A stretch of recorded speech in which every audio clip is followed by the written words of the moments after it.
SC వర్గీకరణలో ఆటంకాలు ఎందుకు, అసలు ఎందుకు మాదిగ దండోరా ఎందుకు అసంతృప్తిగా ఉన్నారు, ఈ విషయాలన్నీ మనం తెలుసుకుందాం. మనతో పాటు రాష్ట్ర అధ్యక్షుడు ఎంఆర్పిఎస్కి సంబంధించి గోవింద నరేష్ మాదిగ మనతో పాటు ఉన్నారు. మరిన్ని విషయాలు తెలుసుకుందాం. అసలు ఈరోజు అన్నీ సక్రమంగా ఉంటే ఈరోజు 1000 గొంతులు 1,00,000 డప్పులు అనే కార్యక్రమం సజావుగా సాగేది. మరి ఎందుకు దానికి బ్రేక్ పడింది, ఇవన్నీ విషయాలను తెలుసుకుందాం. అన్న, ఎందుకు ఈరోజు సభ వాయిదా వేయడానికి గల రీజన్స్ ఏంటి? దీని వెనకాల ఎవరన్నా కుట్ర కోణం దాగి ఉందంట?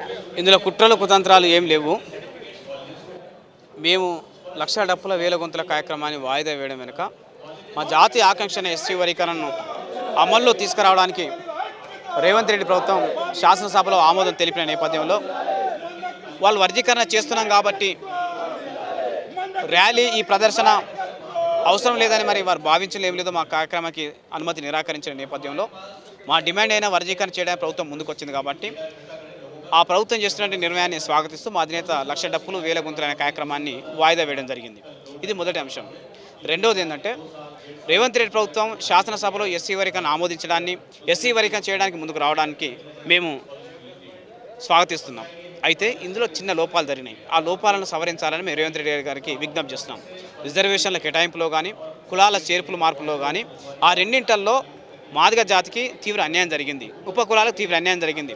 కాబట్టి వాటిని సవరించడం ద్వారా ఈ ఎస్సీ వర్గీకరణ ప్రక్రియను సంపూర్ణంగా పూర్తి చేయాలని మేము రేవంత్ రెడ్డి గారికి విజ్ఞప్తి చేస్తున్నాం. ఇప్పుడు జరిగిన వర్గీకరణ ప్రక్రియ అనేది అసంపూర్ణమైన ప్రక్రియ. మేము కోరుకుంటే సంపూర్ణమైన ప్రక్రియ. ఈ సంపూర్ణమైన ప్రక్రియ ఎప్పుడు పూర్తవుతుందంటే మాదిగలకు జనాభా ప్రాతిపదికన 11% రిజర్వేషన్లు ఇవ్వడం ద్వారా మాత్రమే పూర్తవుతుంది. ఇప్పుడు మాకు కేటాయించబడ్డ 9% రిజర్వేషన్లు. ఇదే విధానం కొనసాగితే మేము 2% రిజర్వేషన్లను కోల్పోయి నష్టపోయే ప్రమాదం ఉంది.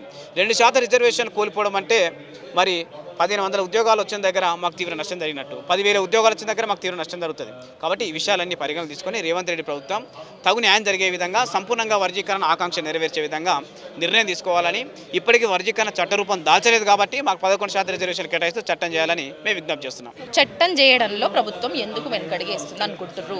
ఏం చెప్పాలనుకుంటున్నారు గవర్నమెంట్? మేము అది స్టేట్మెంట్ వరకు పరిమితమైందని మేము అనుకోవట్లేదు. ఎందుకంటే వాళ్ళు శాసన మండలిలో ప్రవేశపెట్టిన ఆమోదం పొందింది, శాసనసభలో ప్రవేశపెట్టిన శాసనసభలో ఆమోదం పొందింది. ఇప్పుడు శాసనసభలో ఆమోదం పొందిన దానికి అనుగుణంగా ఒక చట్ట రూపాన్ని దాన్ని తీసుకొస్తామని ముఖ్యమంత్రి గారు ప్రకటించారు. కాబట్టి వెంటనే ఆ చట్టం చేయాలని చెప్పేసి మేము కోరుతున్నాం. కానీ ఆ చట్టంలో ఇప్పుడు మేము పెట్టిన ప్రతిపాదనలు, మా అధినేత మందకృష్ణమాది గారు పెట్టిన ప్రతిపాదనలు పరిగణన తీసుకొని దానికి కొన్ని సవరణలు జోడిస్తూ అందరి న్యాయం జరిగే విధంగా వర్గీకరణ తీసుకురావాలని, దానికి ఒక చట్ట రూపం ఇవ్వాలని, జీవో విడుదల చేయడం ద్వారా వెంటనే అమల్లో తీసుకురావాలని మేము కోరుతున్నాం. మీరు అంటున్నారు సభను వాయిదా వేసుకున్నామని, కానీ గవర్నమెంట్ నుంచి లా అండ్ ఆర్డర్ సమస్య తలెత్తుతుంది కాబట్టి మీ సభకు పర్మిషన్ ఇవ్వలేదనేసి. ఎందుకు పర్మిషన్ ఇవ్వలేదు? ఫ్యూచర్లోనైనా వస్తుందనే భావన ఉందా? తప్పనిసరిగా వస్తుంది. మేము శాంతియుతంగా, ప్రజాస్వామ్యబద్ధంగా, గాంధేయ మార్గంలో, అంబేద్కర్ చూపిన మార్గంలో మా సాంస్కృతిక ప్రదర్శన చేయాలనుకున్నాం. ప్రభుత్వం చెప్తున్న శాంతి భద్రతలు, ప్రభుత్వం చెప్తున్న ఇతర కారణాలన్నీ కేవలం సాకులు మాత్రమే, కేవలం తప్పించుకునే ప్రయత్నంలో మాత్రమే. నిజంగా అవి జరిగి ఉంటే ప్రభుత్వం యొక్క అసమర్థతను కప్పిపుచ్చుకోవడానికి ఆ కారణాలు, ఆ సాకులు చెప్పిందే తప్ప దాంట్లో ఏమాత్రం ప్రభుత్వం దగ్గర నిజాయితీ చిత్తశుద్ధి లేదనే విషయం వాళ్ళకు తెలుసు.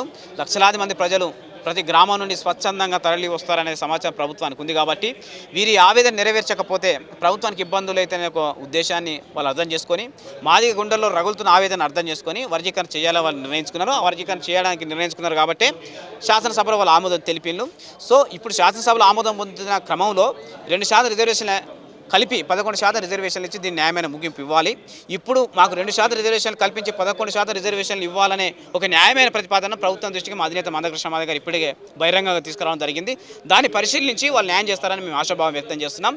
ప్రభుత్వం ఈ 11% రిజర్వేషన్లు అనే అంశం మీద ఎలాంటి వైఖరి తీసుకుంటుందనే విషయాన్ని ప్రభుత్వం నుండి వచ్చే స్పందనను బట్టి మేము భవిష్యత్ కార్యాచరణను నిర్ణయించుకుంటాం. మీరు అడిగింది 11%, వాళ్ళు ఇచ్చింది 9%. దీన్ని ఎట్లా చూస్తారు తగ్గించడానికి? 2% తగ్గించడం అనేది మాదిగ జాతికి అన్యాయం చేయడమే. ఇప్పటికే మేము 70 సంవత్సరాలుగా ఉమ్మడి రిజర్వేషన్ విధానంలో తీవ్రంగా నష్టపోయినాం. ఇంత నష్టపోయిన మాదిగ జాతికి మరొక 2% రిజర్వేషన్ కేటాయించకుండా మళ్ళీ నష్టం చేయాలని చూడడం అనేది సరైన చర్య కాదు. అన్యాయం జరిగిన వాళ్ళకు మరింత అన్యాయం చేయాలని చూసే చర్య తప్ప ఇది న్యాయం చేయాలని చిత్తశుద్ధి చూసిన చర్యగా మేము చూడట్లేదు. నిజంగా రేవంత్ రెడ్డి గారి ప్రభుత్వానికి చిత్తశుద్ధి ఉంటే మాకు 11% రిజర్వేషన్ ఇవ్వాలి. ఆ 2% రిజర్వేషన్లు కూడా నష్టం జరగకుండా చూడాలి అని మేము విజ్ఞప్తి చేస్తున్నాం. 2% కాదు, 1% కూడా మేము కోల్పోవడానికి, నష్టపోవడానికి మేము సిద్ధంగా లేం. 75 ఏళ్ళుగా మేము కోల్పోయించాలి, ఇకపై కోల్పోవడానికి, నష్టపోవడానికి మేము సిద్ధంగా లేం. సో అన్ని వర్గాలకి సంబంధించి మనం చూసుకున్నా కూడా అంటే బీసీ డిక్లరేషన్ విషయంలో కావచ్చు, మీ ఎస్సీ వర్గీకరణ విషయంలో కావచ్చు, ఎక్కడైనా హామీల వరకే రేవంత్ సర్కార్ పరిమితం చేస్తుంది. సో వాటిని చట్టరూపం దాల్చే విషయంలో కొంత అసహనం వ్యక్తం చేస్తుంది, కొంత ఆలస్యం కూడా చేస్తుంది.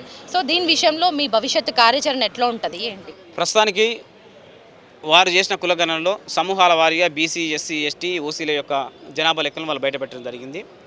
మేమేం కోరుతున్నామంటే మీరు చేసిన కులగణనలో ప్రతి సామాజిక వర్గం యొక్క జనాభా లెక్కలను స్పష్టంగా బయటపెట్టాలని కోరుతున్నాం. సమూహాల వారి కాదు, కులాల వారిగా జనాభా లెక్కలు బయటపెట్టాలి. బీసీలలో 130 కులాలను ఏ కులం జనాభా ఎంతో స్పష్టంగా బయటపెట్టండి. ఎస్టీలలో 59 కులాలను ఏ కులం జనాభా ఎంతో వాటిని స్పష్టంగా బయటపెట్టండి. ఎస్టీలలో 33 పైగా తెగలు ఉన్నాయి, వాళ్ళకి ఎవరి జనాభా ఎంతో స్పష్టంగా బయటపెట్టండి. నిర్దిష్టంగా ఏ కులం జనాభా ఎంత శాతం ఉందో, ఎన్ని లక్షల జనాభా ఉందో స్పష్టంగా బయటపెట్టడం ద్వారా ఈ కులగణ యొక్క స్వరూపాన్ని ప్రజలు అర్థం చేసుకోవడానికి అవకాశం ఉంటుంది. అది పారదర్శకంగా జరిగిందా, కుట్రపూరితంగా జరిగిందా, ఏ రకంగా జరిగిందనే విషయం తెలంగాణ ప్రజలు అర్థం చేసుకోవడానికి అవకాశం ఉంది. ఇవాళ ఈ రిజర్వేషన్లు పెంచే పరిస్థితి వచ్చినప్పుడు జనాభాను ప్రామాణికంగా తీసుకోవాలి కాబట్టి ఇప్పుడు కులగణనే దానికి ప్రామాణికంగా ఉంటుంది కాబట్టి తక్షణమే ఆ కులగణంగా యొక్క రిపోర్ట్ను బహిరంగపరచాలని చెప్పేసి మేము విజ్ఞప్తి చేస్తున్నాం.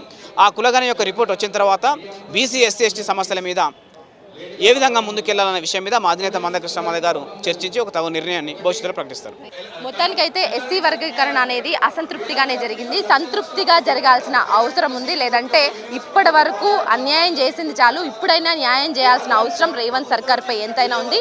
లేదంటే కంపల్సరీగా ప్రజల విషయంలో ప్రభుత్వం ఇబ్బందులు పడాల్సిన టైం రానే వచ్చిందన్న హెచ్చరికలు అయితే జారీ చేస్తున్నారు మాదిగ దండోరా నాయకులు. కెమెరా పర్సన్ రాజేష్తో హరిత, న్యూస్ లైన్ తెలుగు.